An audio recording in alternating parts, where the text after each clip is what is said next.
Good morning. Ayan, meron tayong 5-inch na circular saw na power 2 na battery. Dalawa yung battery niya. So, in question kung paano ilalagay itong circular saw blade.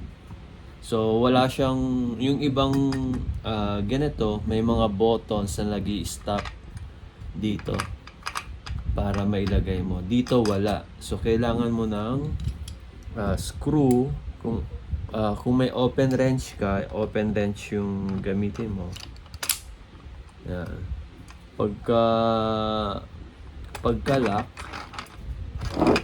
natin na maayos.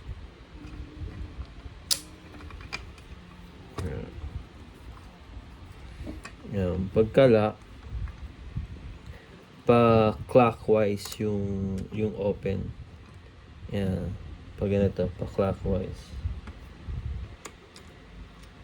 So, tanggalin natin. So, pa-clockwise. Yan. Pagtanggal na ng screw, tatanggalin to. Ilalagay itong blade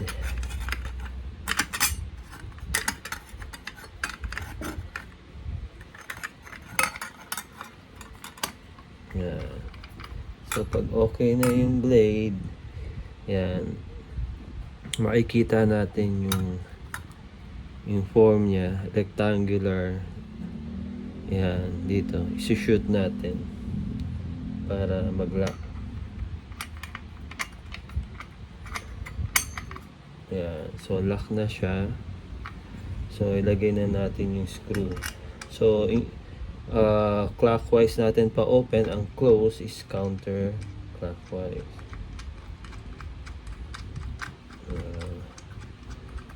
So, counter clockwise yan. So, ganun uli. Gagamit tayo nito para sumikip siya, masigipan natin.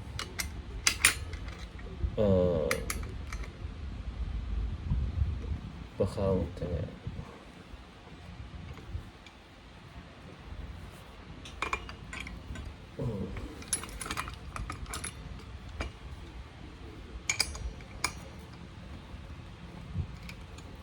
Okay.